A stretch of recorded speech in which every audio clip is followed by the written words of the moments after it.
What if the greatest transformation of your life doesn't come from being louder, proving more, or chasing validation, but from going quiet, turning inward, and focusing only on becoming who you were always meant to be?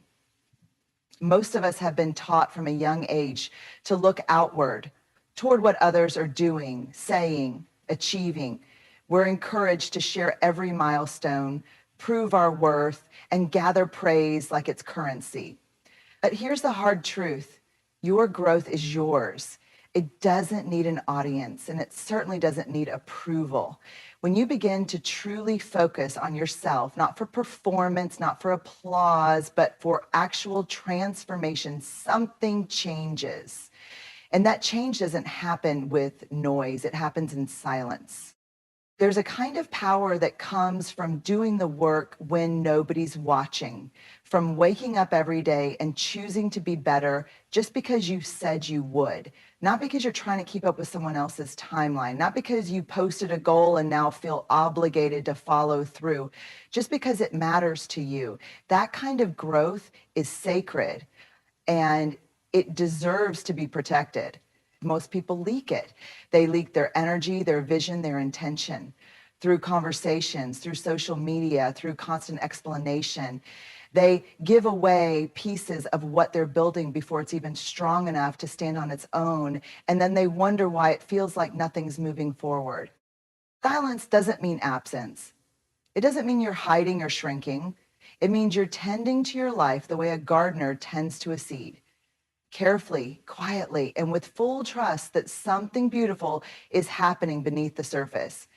You don't pull the seed up every day to show it to someone and ask, is it growing yet? You protect it. You give it what it needs, and you wait. That's how your personal growth should be handled, with reverence and patience. There's something deeply human in wanting to be seen, to be understood, to say, hey, I'm working on myself. Look at me. But growth doesn't demand a witness. It demands commitment. Sometimes the most powerful thing you can do is stay silent and let the change shape you in private. You don't need to prove your progress for it to be real. You just need to stay with it long enough for it to become who you are. That means resisting the urge to explain yourself, especially when people don't understand your choices, when they say you've changed, when they question your distance, when they wonder why you're not as available or visible.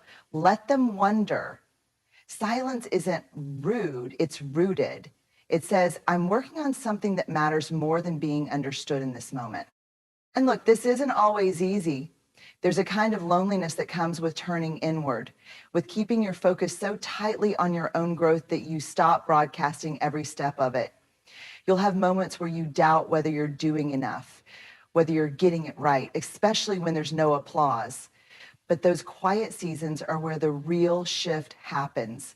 They're the furnace, the refining fire, the parts of the journey that shape your character, not just your image. You don't become strong by talking about strength. You become strong by showing up on the days you don't want to, by keeping promises no one else knows you made, by choosing integrity over attention again and again. That's the kind of growth that changes your life. And it doesn't need to be shared to be valid. It just needs to be lived.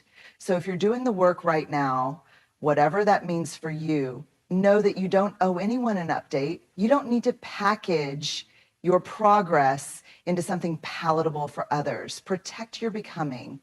Honor your evolution by keeping it close. Be your own witness, your own encourager, your own mirror. Silence isn't the absence of power, it's the presence of purpose. We've been taught that silence is something to avoid, that if you're not speaking, not explaining, not constantly updating the world on your progress, you must not be doing anything worthwhile.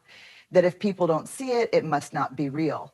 But the truth is, the most meaningful progress happens in the quiet. It happens when nobody's watching, when there's no applause, no reassurance, no recognition, just you and the work. That kind of progress, it's raw, it's personal, and it's deeply powerful. There's a shift that happens when you stop needing to announce your growth, when you stop broadcasting every step of your journey, not because you're hiding, but because you're honoring it, because some things are too sacred to be turned into content. Some things are meant to be held close. When you're healing, when you're evolving, when you're breaking old cycles and rewriting who you are, that's not for public consumption. That's for you. And sometimes the strongest move you can make is to go inward, stay silent, and let the work speak for itself when it's ready. We live in a time where people overshare everything. Every intention, every goal, every update becomes a performance. But there's a danger in putting your transformation on display too soon. When you speak it before you've lived it, you invite outside voices into a space that's still forming. And those voices, they can shake your confidence, cloud your intuition, even redirect you from where you were meant to go. Sometimes we share too early because we're hoping for validation, but if you're still building something fragile, the last thing you need is a crowd telling you what it should look like. Quiet seasons are not empty seasons. They're preparation, they're protection, they're where the roots grow. You don't always see what's happening on the surface, but underneath, everything is shifting. And when you honor that space with silence, when you give yourself room to become without pressure, you develop strength that's unshakable because you did it alone. You found your footing in the dark. You kept showing up for yourself when no one else knew what you were walking through. There's a deep integrity that forms when your actions begin to align with your values, not because anyone told you to, not because you're trying to impress someone, but because you've finally gotten honest with yourself. And that kind of integrity, it needs space, it needs silence. You can't build it while explaining yourself to everyone who questions your decisions. You build it by living the truth so fully that you don't have to talk about it. And that doesn't mean you never share. It means you share after the growth has taken root, after you've processed, after you've lived it, survived it, healed from it. That's when it becomes a story worth telling. Not for validation, but for connection, not to prove, but to offer something honest. But when you're still in the middle of it, when the pieces are still moving, give yourself the grace to stay quiet, to hold the sacredness of your own becoming. It's not easy, especially if you're someone who's used to keeping others informed, who finds comfort in being understood. Silence can feel like isolation, like invisibility. But what if it's actually a form of self-respect? What if it's not about hiding, but about protecting what's most important? What if silence is the space where your real voice begins to take shape? And here's the paradox. When you stop talking about the changes you're making, when you stop performing your growth, it becomes more real, more sustainable. You're no longer performing healing, you're actually healing. You're no longer seeking approval for your evolution, you're living it. And when it's time, when it's real, when it's rooted, you won't need to say a word. People will feel the shift, the way you move, the way you carry yourself, the way your energy changes. Those things speak louder than any caption or conversation ever could.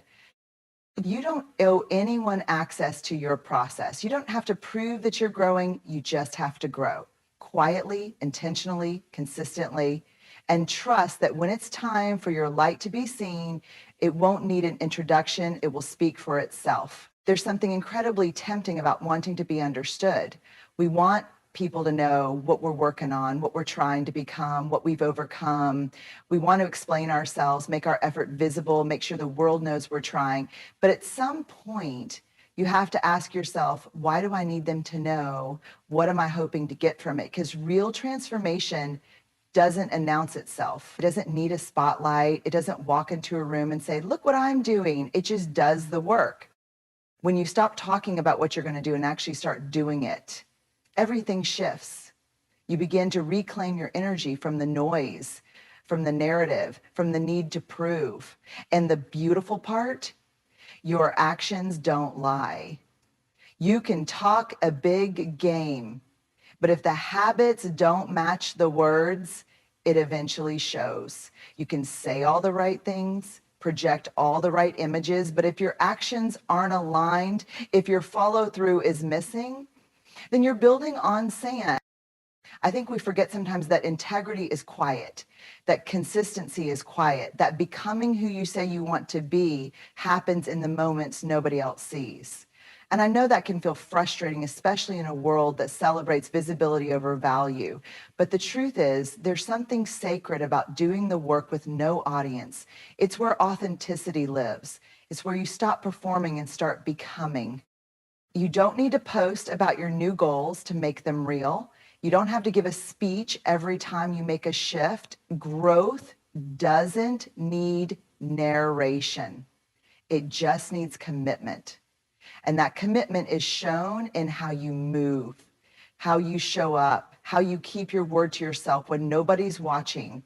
It's shown in the choices you make when it would be easier to revert, to blame, to numb, or to quit. That's what builds character. That's what builds trust with yourself. And listen, I get it. Talking about what you're going to do can give you a temporary hit of accomplishment. It feels good to declare something, but that feeling is empty if it's not backed by action.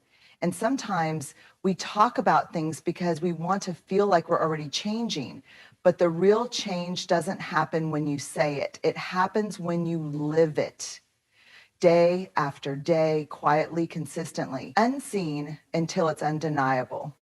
There's a kind of power that grows in silence when you keep your goals close to your chest, not because you're hiding them, but because you're protecting them. You give yourself room to grow without the pressure of performing. You get to fail in peace, recalibrate without judgment, and evolve without asking for permission. You stop needing approval to keep going because you're not doing it for them. You're doing it for you, and the people who are really watching, they'll feel the shift. They'll notice. Not because you told them, but because your energy changed, your presence changed, the way you carry yourself, the way you speak less and do more. It creates a ripple. People will feel your alignment long before you ever have to explain it. So the next time you're tempted to announce what you're working on, pause. Ask yourself, who am I telling this for?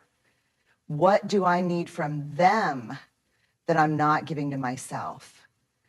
And if you find that you're using words to fill a gap that only action can fill, then that's your cue. Get quiet, go inward, start walking. Because the truth is, when you start living in alignment, you don't have to prove anything. You just are. You become the evidence. Your life becomes the statement, and it speaks for you louder and more truthfully than any post, any caption, any conversation ever could. So let the work speak, let your habits speak, let your presence walk into the room long before your words ever do. Silence gets misunderstood a lot. People hear stay silent and they assume it means stay small, stay passive, don't speak up, don't engage, but that's not what this is about. This isn't about shrinking yourself, it's about strengthening yourself. Silence isn't weakness, it's strategy, it's discipline, it's choosing not to pour your energy into every noise that calls for your attention. It's knowing that not every opinion deserves a response, not every challenge requires a reaction, and not every space has earned your voice. There is a quiet kind of power and restraint in not needing to correct every misunderstanding, in not needing to explain your every move, in simply knowing who you are and being grounded enough not to defend it all the time. That doesn't mean you don't care. It means you're choosing peace over performance. It means you've stopped negotiating your worth in rooms that never deserved to witness your depth in the first place. When we think of strength, we often imagine action, loud, visible, assertive action. But some of the strongest people I've ever known, they don't say much. They don't have to. They've developed the emotional regulation to pause, to assess, to stay rooted instead of reacting out of impulse or insecurity. That kind of silence is powerful. It's not passive. It's deeply intentional, and it's built, not born. It's something you cultivate over time, especially when you're committed to your own healing and self-awareness. Because silence isn't about being voiceless. It's about being choosy with your voice. It's knowing that just because you can speak doesn't mean you should. It's about using discernment, protecting your peace by protecting your energy. And that means knowing when silence is more powerful than explanation, when observation is more valuable than participation. Think about how much energy we burn trying to prove ourselves. Think about how often we let ourselves get pulled into conflict, not because it's meaningful, but because we feel the urge to be right, to be heard, to be validated. And let me tell you, validation from the wrong place is never worth the cost. Because you know what it costs you? Your inner stillness, your clarity, your ability to move through the world anchored instead of scattered. There's a certain kind of silence that gives you space to breathe before you react, space to feel before you speak, space to notice what's really going on beneath the surface of your emotions. That's the kind of silence that's rooted in wisdom, not avoidance. It's the silence that helps you show up in hard conversations from a place of power, not panic. And more often than not, it's the silence that helps you realize that some battles aren't even worth stepping into. When you start building this kind of relationship with silence, you begin to trust yourself more. You begin to understand that you don't need to respond to everything to be in control. In fact, the less you react, the more control you have. You don't get swept up in every drama, every misunderstanding, every moment that threatens to steal your calm. You stop living in constant reaction mode and start living from a grounded, centered place. And it doesn't mean you don't speak up when it matters. Of course you do. But it means you're no longer reactive. You're responsive. There's a difference. Reactivity comes from a place of ego, wanting to win, wanting to defend, wanting to be seen as right. Responsiveness comes from a place of grounded clarity. It says, I've thought this through. I've checked in with myself. I know what I stand for, and I'm choosing my words with care. That's powerful. That's what builds trust, not just with others, but with yourself. So when people question your silence, when they mistake it for weakness, let them. You're not here to manage other people's perceptions. You're here to manage your own energy, your own peace, your own alignment. And sometimes the strongest thing you can do is stay silent, stay centered, and keep building behind the scenes. Keep growing in the quiet. Keep moving with intention. Let the noise swirl around you while you stay anchored in who you are, because silence isn't the absence of strength, it's the foundation of it. What you feed your mind is just as important, maybe even more important than what you feed your body. Every day, whether we realize it or not, we are consuming thoughts, stories, headlines, opinions, comments, comparisons, and all of that content, it becomes the soil that your beliefs grow in. You may think you're just scrolling or listening or casually engaging, but over time it adds up, it seeps in. It shapes how you see yourself, how you move through the world, what you believe you're capable of. And here's the thing, your mind is always listening. It hears the way you speak to yourself. It hears what you entertain, what you repeat, what you allow. So when you constantly feed it with noise, with drama, with comparison, with negativity, don't be surprised when clarity and confidence start to disappear. Don't be surprised when it becomes harder to hear your own voice. You've buried it beneath all the other voices you've let in. And we live in a time where the loudest thing often gets the most attention. Outrage, hustle, gossip, chaos. It's all right there, 24/7, just a swipe or a click away. And it's seductive, it's designed to be. Because the more distracted you are, the easier it is to sell you something, to keep you spinning, to keep you from sitting still long enough to ask the deeper questions. Questions like, who am I becoming? Is this helping me? Is this mine? Or something I've picked up from someone else? And the hard truth is most people don't stop to ask. They just absorb. They absorb what the algorithm serves them, what their friends repost, what society says success should look like.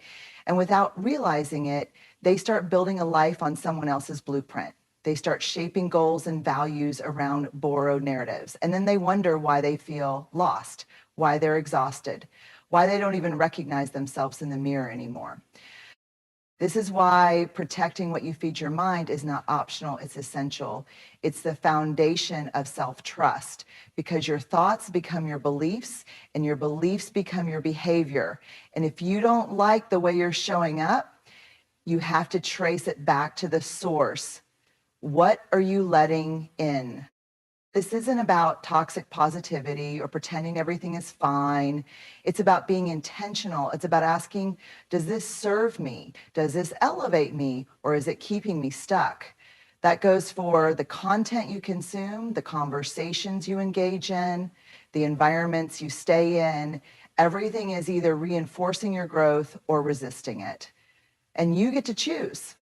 Sometimes that means unfollowing people who constantly trigger your self-doubt, not because they're bad people, but because their content doesn't align with where you're trying to go.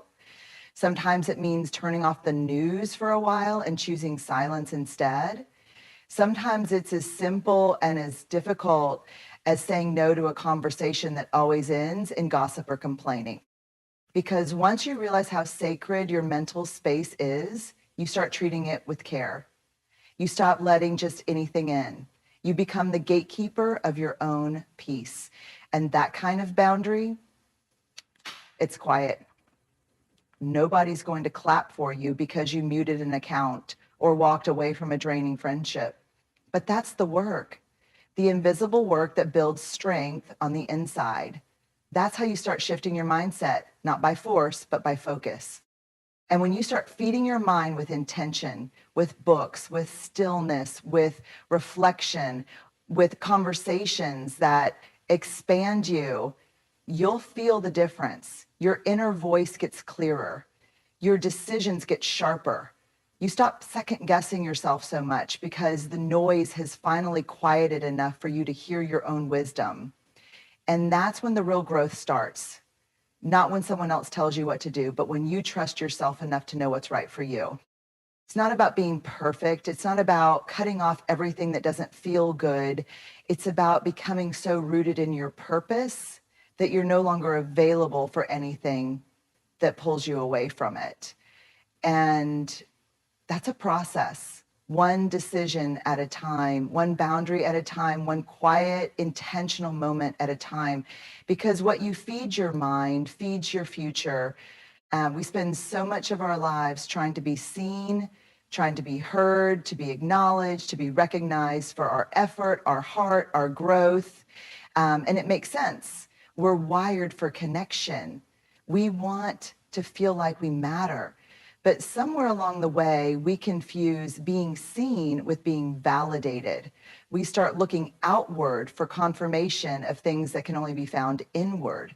We want the applause, the likes, the nods of approval to tell us we're on the right track. But here's the truth. When you're doing deep, real, transformative work on yourself, most of it won't be visible to anyone else. And it's not supposed to be. Growth isn't always obvious. Sometimes it looks like holding your tongue when everything in you wants to react. Sometimes it looks like getting out of bed and showing up when your heart feels heavy. Sometimes it's choosing a boundary instead of bitterness. And no one's going to clap for that. No one's going to post about your silent progress or recognize the nights you cried through a breakthrough. But that doesn't make it any less real. In fact, that makes it sacred. This work, this internal unfolding, it's quiet by nature. It's the kind of work that shows up in the way your energy shifts, in the way you carry yourself, in the way you no longer chase the things that used to define you. And for a while, it can feel lonely, like you're walking this path no one else can quite understand. But that's the cost of real growth. It separates you, not because you're better than anyone, but because you're becoming more you than you've ever been. When you choose to focus only on yourself and stay silent, what you're really doing is building inner stability. You're saying, I no longer need outside validation to keep going. I know what I'm doing. I know who I'm becoming. I trust this process even when it's unseen. And that level of trust, it's not loud, it's not performative, it's lived. Letting go of the need to be recognized is hard. It means being okay with people not knowing the full story. It means understanding that some of the most meaningful changes in your life won't come with congratulations. They'll come with solitude. They'll come with clarity. They'll come with long stretches of doing the right thing without applause. But there's freedom in that. When you no longer need everyone to understand your choices, you start making choices that are actually for you, not to impress, not to prove, just to align. And alignment, that's where peace lives. That's where purpose starts to root itself. That's where your real power grows, not from being seen, but from being solid within yourself. So you keep going, you keep healing in silence, you keep evolving behind the scenes, you keep choosing growth over comfort, truth over performance, depth over visibility. And yes, it will often feel like nobody sees you, but the right people, the people who are meant to walk beside you in your becoming, they'll recognize you by your energy, they'll feel your integrity, they'll notice not just what you say, but how you live. That's real connection, not built on visibility, but on resonance. You don't need to narrate your healing to make it valid. You don't need to explain your boundaries to make them respected. And you don't need to be loud to be powerful. You just need to keep showing up for yourself in the quietest, most honest ways. That's where your life begins to shift, not because others finally noticed, but because you did. So let them wonder what you're up to. Let them be curious about where you've gone. You don't owe anyone a performance. You owe yourself the dignity of staying committed, even when it's quiet, especially when it's quiet, because that silence, that's where the real work is happening. That's where the foundation is being laid, not for who you're trying to appear to be, but for who you actually are. And when the time comes, when the fruits of your effort begin to show, don't be surprised if people say, you've changed. That's the point.